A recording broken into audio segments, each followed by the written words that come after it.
Habari zenu wa Kenya wenzangu. Hello my fellow Kenyans. I'm Gakonga the coach and the pioneer of Vision Total Football Kenya. Habari zenu, how are you? And I hope that you are doing well.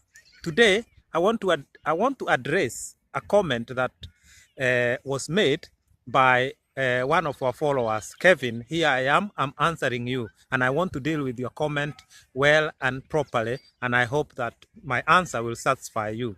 Now Kevin, number one, you said that why am I against FKF?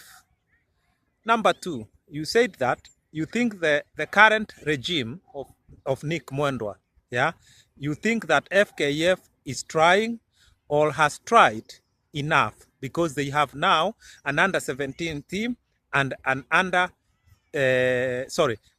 15 team and an under 13 team.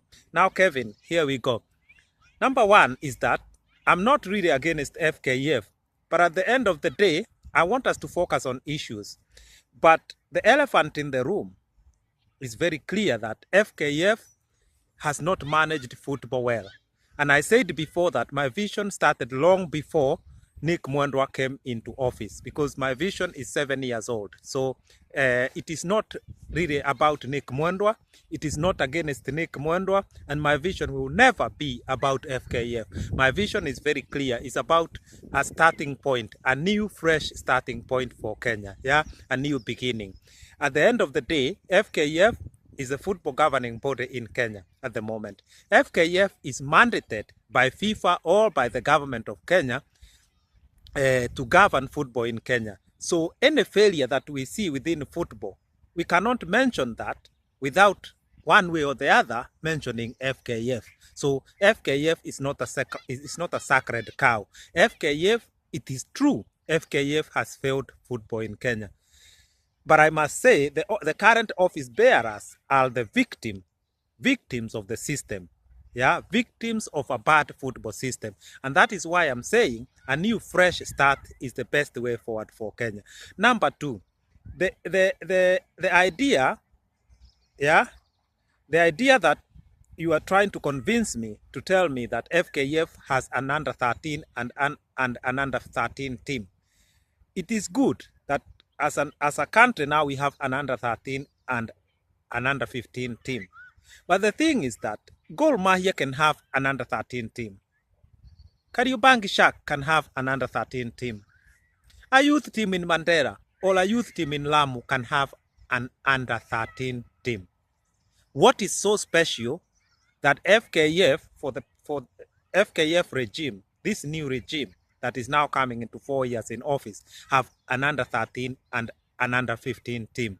For the fact that these two teams have been created within the last 4 years, that is not an achievement as far as I am concerned. Youth clubs in England, just local youth clubs, they have an under 8 team to an under 18 team. So an achievement, yeah, that we're trying to create, that FKF has an under 13 and an under 7 and under 15 team, is not good enough. So Kevin, please support Vision Total Football Kenya and see my point that it is not about fighting with FKF. It is not that I'm against FKF. Yeah, what hurts me the most is to see the poor state of our Kenyan football. And this is why a new beginning is a must. We must all accept that we must usher in a new era for football in Kenya. FKF official bearers, those who are in office now, I can confirm, I think that they are a victim of a bad football system. So by all of us coming together and restart our football and have a new fresh, a new beginning, where now we create the correct infrastructure for football, is the correct way forward. If anyone else has a comment to make, please feel free, because this channel is my channel and your channel. We must be honest with our comments, and I must be honest with my answers. And once again, I will say, my vision was never about FKF. My vision was never about fighting with FKF. My vision has always been about ushering in a new era for football in Kenya. I have over 90 videos, and they all talk in one way or another about ushering in a new era for football in Kenya. The way our football is going, we must agree we cannot continue the same, because some counties have never ever experienced football in Kenya. How long will it take for these counties, Marsabit, Mandera, Lamu, Turkana, Bomet, when will the real Kenyan football reach these counties? It shows you the system that is there is not correct, because we are now experiencing, yeah, football discrimination in Kenya, where some counties have never experienced football, where some counties like Nairobi, there is football going on.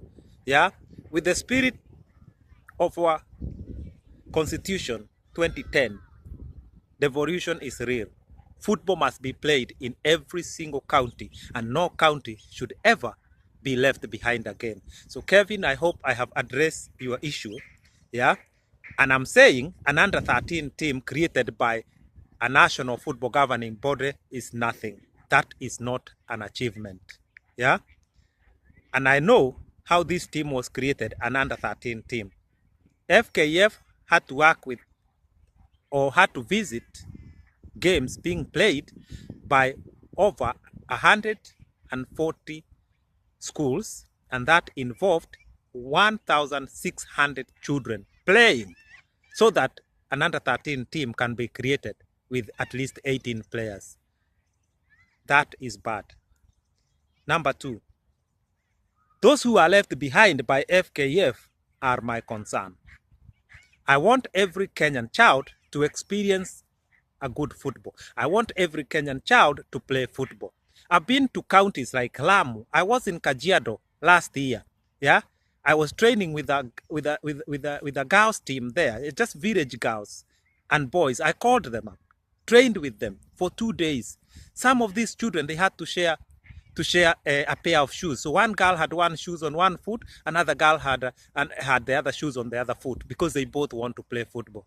And it's this kind of experience that I saw that really touched my heart. I do so many things at the grassroots that really make me want to cry. So I cannot stand aside and watch what is happening in our Kenyan football. This is why I'm trying to speak for the voiceless. This is why I went to another team in the county of Lamu, and there is an 8-year-old boy who wants to play football, but the only team that exists in that village, yeah, is an adult team. So he said to me he had to wait until the day that he will become 18 and over to play football. These things are serious. So the more we try to protect FKF, yeah, the more we try not to speak the truth, the more our children are suffering, the more talents are being wasted in Kenya. So let us stick to the fact. Let us stick to the issues. And the more I focus or talk about FKF, the more we lose the ball. Let us focus on issues. We all know our football in Kenya need a new start. We all know the problems affecting our football in Kenya. We all know in terms of economy, our football is not bringing money in Kenya. Our football has become a burden. FKF know very well that as a federation, it is suffering. Yeah, it has no money. The government keep giving money to FKF now and then. And at this point, 60 years since independent, yeah, FKF as a football federation or a football governing body should be making a lot of money, and it should be financially independent. And I'll go back to what I have just said. It is about a football system. A football system that Kenya need is a football system that will allow football to become self-sustaining financially, and every village to play football, every county, every corner of the country. So I will stop here. And Kevin, I hope I have addressed your issue well. Should you want to post another comment, please feel free and do. I will answer you as honest as I can. And anyone else who want to make a comment, please feel free. Let us keep sharing ideas. Let us focus on the vision. Let us focus on the issues. And I'll leave you in peace. I want to go now. I'll leave you in peace. I mean, I'm gone.